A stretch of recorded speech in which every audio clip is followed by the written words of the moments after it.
Assalamualaikum warahmatullahi wabarakatuh. Selamat pagi anak-anak. Bagaimana kabar kalian hari ini? Semoga senantiasa dalam lindungan dan rahmat Allah Subhanahu wa taala. Berjumpa lagi dengan Bapak pada mata pelajaran kita akhlak di semester genap ini. Harapan Bapak pada semester genap ini kalian bisa lebih baik daripada yang semester sebelumnya, baik dalam hal pengerjaan tugas maupun dalam hal mengerjakan soal-soal dan pemahaman lainnya. Jika ada kesulitan, kalian bisa tanya kepada Bapak, baik secara langsung melalui grup WhatsApp ataupun melalui kolom komen yang ada di channel ini.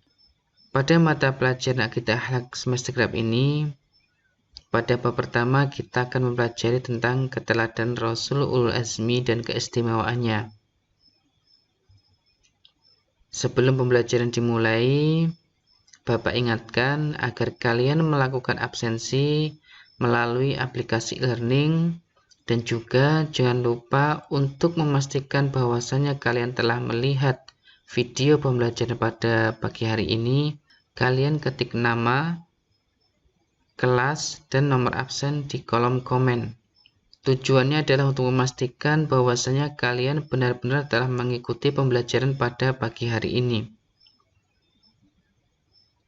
Karena pada semester ganjil kemarin, ternyata masih banyak di antara kalian yang tidak mengikuti pembelajaran sebagaimana waktunya. Sehingga ketika Bapak memberikan tugas di tengah-tengah video pembelajaran, kalian tidak mengetahui, dan itu menjadi indikator bahwasanya kalian tidak melihat video pembelajaran. Baiklah, sebelum pembelajaran dimulai, mari bersama-sama kita berdoa dan mengucapkan basmalah secara bersama-sama. Bismillahirrahmanirrahim. Semoga Allah memberikan kemudahan kepada kita dalam menerima pemahaman terhadap materi pada kesempatan kali ini dan memberikan manfaat kepada kita semua. Amin ya rabbal alamin. Baik, kita mulai pembelajaran pada pagi hari ini. Nah, kita akan bahas tentang apakah pengertian ulul azmi. Mungkin di antara kalian sudah paham atau mungkin sudah dengar tentang Rasul Ulul Azmi. Tapi apa sebenarnya pengertian dari Rasul Ulul Azmi itu? Ulul Azmi adalah gelar kenabian yang diberikan kepada Rasul yang memiliki ketabahan dan kesabaran yang luar biasa dalam mengajarkan tauhid sebagaimana dalam surat Al-Ahqaf ayat 35.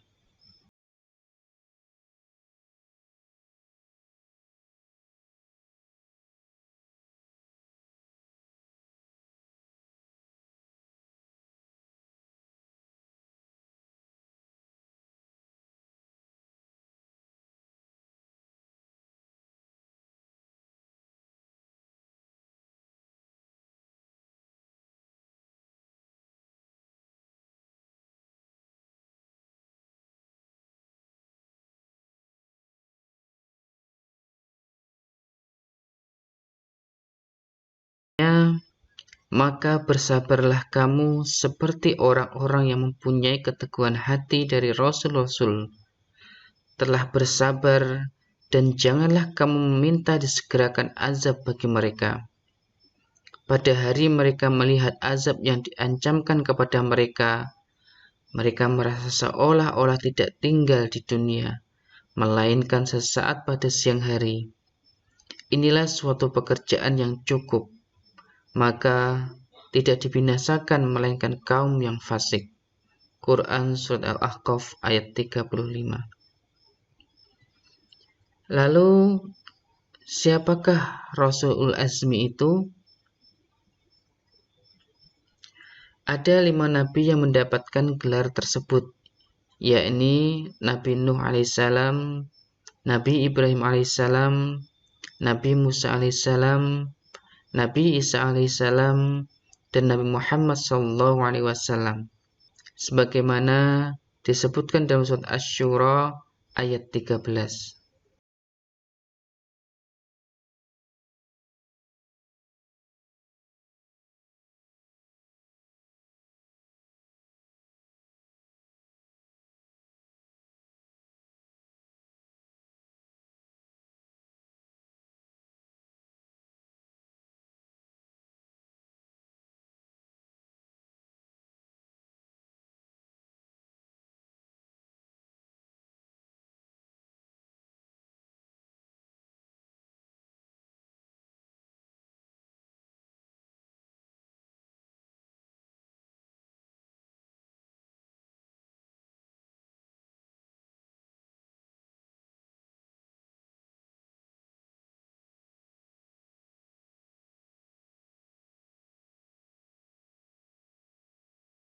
Dia telah mensyariatkan bagi kamu tentang agama apa yang telah diwasiatkannya kepada Nuh, dan apa yang telah kami wahyukan kepadamu, dan apa yang telah kami wasiatkan kepada Ibrahim, Musa, dan Isa, yaitu tegakkanlah agama dan janganlah kamu berpecah belah tentangnya.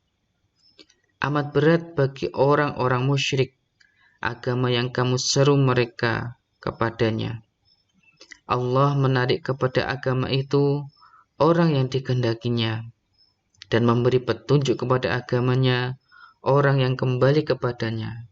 Quran Surat Asy-Syura ayat 13.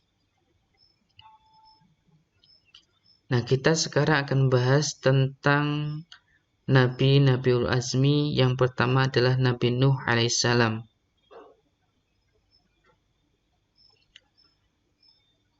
Ibnu Katsir menulis kisah-kisah Nabi dalam kitabnya Qisasul Anbiya. Ia menyebut bahwa Nabi Nuh diutus kepada kaum Bani Rasib. Kaum ini termasuk kaum yang sulit diajak menyembah Allah. Mereka menyembah patung atau berhala. Nabi Nuh disebutkan memiliki umur 980 tahun dan 500 tahunnya digunakan untuk berdakwah. Sayangnya, hanya sedikit kaumnya yang mau mengikuti.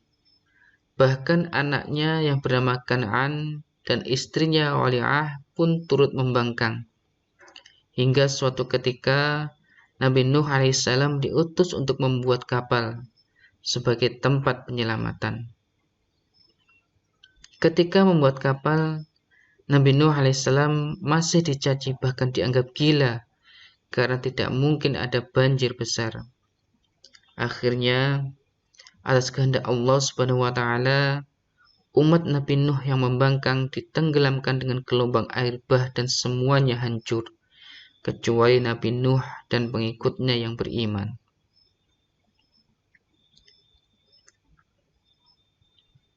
Yang selanjutnya, yang kedua adalah Nabi Ibrahim alaihissalam. Bentuk ketabahan dan ketakwaan Nabi Ibrahim terhadap perintah Allah Subhanahu wa taala antara lain, yang pertama adalah perintah Allah Subhanahu wa taala yang pertama adalah membawa Siti Hajar dan anaknya Ismail yang masih bayi ke tempat yang di situ tidak ada pepohonan, tidak ada air, tanahnya sangat tandus dan gersang. Untuk selanjutnya diperintahkan agar keduanya, yakni Siti Hajar dan Ismail, harus tinggal di tempat tersebut. Bayangkan seorang suami yang harus meninggalkan istri dan anak yang sangat dicintainya di suatu tempat yang sangat tidak mendukung untuk kehidupan. Tidak ada air, tidak ada tanaman. Namun karena Nabi Ibrahim alaihissalam adalah Nabi yang sangat taat kepada Allah Subhanahu wa taala, ia memasrahkan, ia bertawakal kepada Allah bahwa apa yang ia lakukan semata-mata hanya mengharapkan ridha Allah Subhanahu wa taala. Dan di situ terjadi keajaiban, di mana ketika Nabi Ismail merasa kehausan, ia menendangkan kakinya, menghentakkan kakinya ke tanah, dan dari situ muncul mata air yang sekarang kita mengetahuinya dengan nama air Zam-Zam. Yang saja adalah perintah Allah Subhanahu wa taala yang kedua, yakni menyembelih putra kesayangannya Ismail, dan tentu hal ini suatu ujian yang paling berat bagi beliau. Nabi Ibrahim alaihissalam sangat menyayangi putranya Nabi Ismail alaihissalam. Bahkan beliau sangat jarang bertemu dengan putranya. Lalu muncul perintah dari Allah melalui tabir mimpi Nabi Ibrahim alaihissalam bahwasanya Nabi Ibrahim harus menyembelih putranya. Lalu Nabi Ibrahim mengutarakan perintah Allah melalui tabir mimpinya kepada putranya Nabi Ismail alaihissalam. Dengan keteguhan hati dan ketakwaan kepada Allah Subhanahu wa taala, Nabi Ismail tidak gentar dan tidak merasa takut atas apa yang akan dialaminya. Sehingga tibalah waktunya Nabi Ibrahim alaihissalam hendak menyembelih putranya Nabi Ismail alaihissalam. Namun keajaiban terjadi di mana pisau yang digunakan untuk menyembelih Nabi Ismail tidak bisa menyakiti beliau. Lalu Allah menggantikannya dengan domba yang gemuk. Dan itu menjadi awal dari peristiwa Hari Raya Idul Kurban.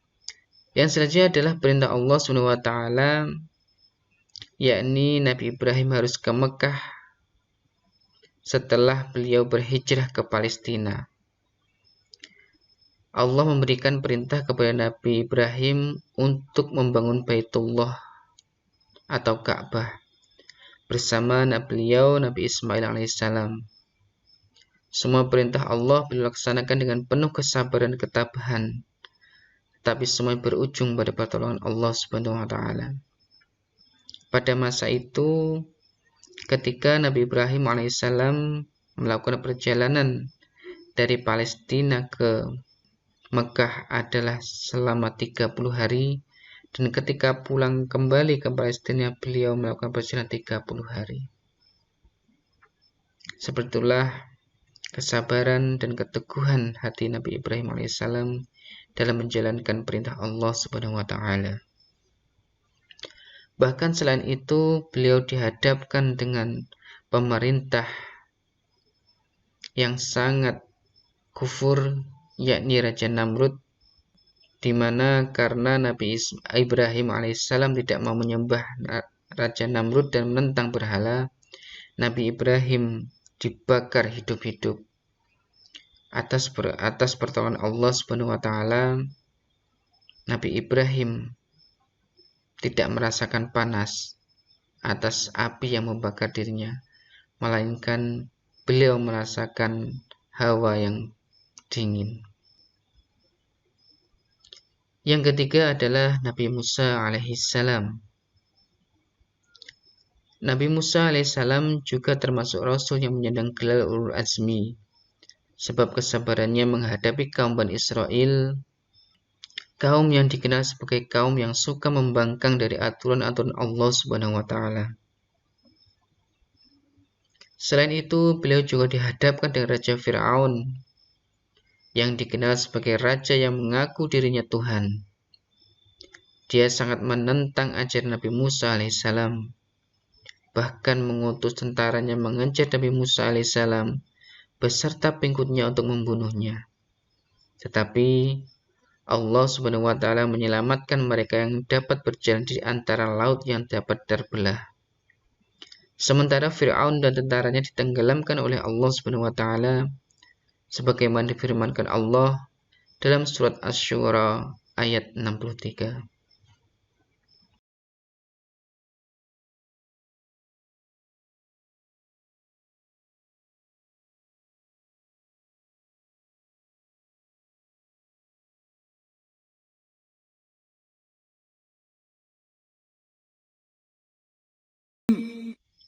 Lalu kami wahyukan kepada Musa, pukullah lautan itu dengan tongkatmu, maka terbelahlah lautan itu, dan tiap-tiap belahan adalah seperti gunung yang besar. Quran Surat Asy-Syu'ara ayat 63. Yang keempat adalah Nabi Isa alaihissalam. Kelahiran Nabi Isa mengajarkan bahwa jika Allah berkehendak, maka tidak ada yang tidak mungkin. Kisah-kisah keteladan Nabi Isa bermula saat lahir dari seorang yang masih suci bernama Maryam. Maryam yang penuh kesabaran dan ikhlasan merawat Nabi Isa, dimudahkan Allah atas segala perlakuan masyarakat kepadanya, hingga muncul berbagai kemukjizatan dan berhasil merawat Nabi Isa hingga dewasa. Kemudian Nabi Isa dianggap menjadi nabi pada umur 30 tahun kepada Bani Israel. Namun cobaan terus berdatangan. Saat itu ada salah satu pengikut yang berkhianat, namanya Yahuza, atau lebih dikenal dengan Yudas Iskariot. Sewaktu Nabi Isa bersembunyi dari serangan musuh, Yahuza melaporkan tempat tersebut dan berbalik menyerang Nabi Isa alaihissalam. Akhirnya, ketika Nabi Isa hendak ditangkap dan disalib oleh pasukan musuh, Allah menjadikan wajah Yahuza berubah mirip dengan Nabi Isa dan terbunuh di persaliban. Sehingga umat Islam meyakini hingga saat ini bahwasanya Allah telah mengangkat Nabi Isa alaihissalam, dalam artian beliau masih hidup dan akan turun lagi ke dunia ini dalam rangka untuk memusnahkan Dajjal. Yang kelima adalah Nabi Muhammad SAW. Tantangan yang paling berat yang dihadapi oleh Rasulullah adalah setelah diangkatnya beliau menjadi Rasul. Penentangan bukan saja dari orang lain, tetapi dari kerabat beliau sendiri, yakni Abu Lahab, paman Rasulullah.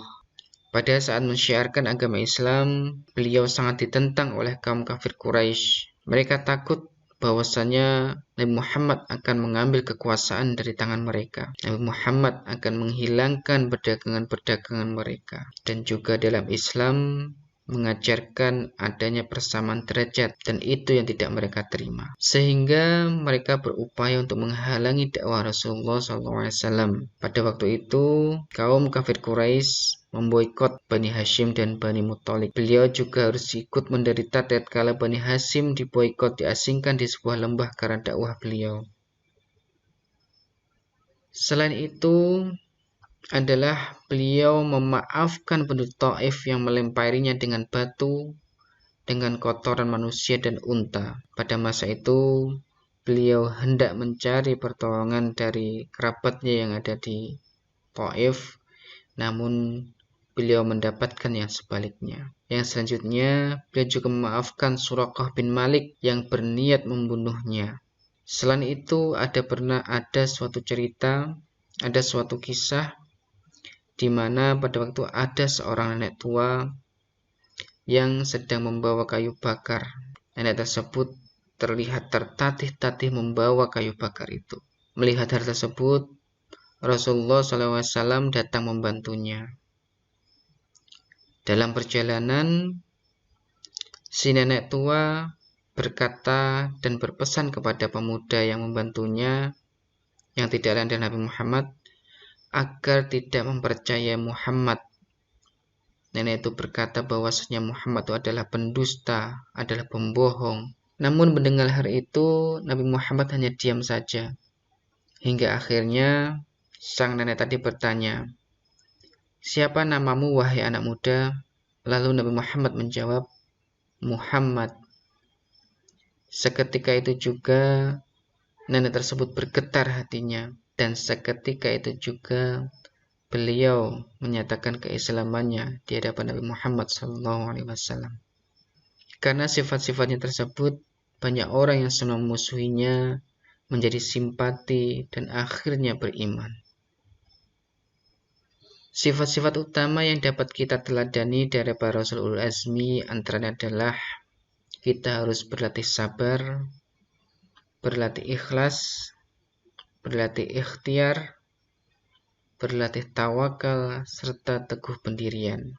Selanjutnya, hikmah yang dapat kita petik dengan beriman kepada Rasulul Azmi diantaranya adalah bertambahnya iman kepada Allah SWT dan mengetahui bahwa Rasul itu benar-benar manusia pilihannya. sabar dan tabah dalam melaksanakan perintah Allah Subhanahu wa taala dan Rasul-Nya, serta menjauhi segala larangan-larangannya. Bersyukur kepada Allah Subhanahu wa taala atas segala nikmat yang diberikannya. Ikhlas menerima segala ujian dan cobaan yang kita alami. Mempercayai tugas-tugas yang dibawanya untuk disampaikan kepada umatnya. Lebih mencintai, menghormati dan mengagungkan Rasul atas perjuangannya dalam menyampaikan agama Allah Subhanahu wa taala kepada umatnya, memperoleh teladan yang baik untuk menjalani hidup, serta akan selamat di dunia dan di akhirat dengan bimbingan yang diberikan Rasul, yakni ketika kita mau berpegang teguh dengan Al-Quran dan hadis, serta kita juga mau berkumpul dengan orang-orang yang ahli sunnah wal jamaah, orang-orang yang solih, para ulama.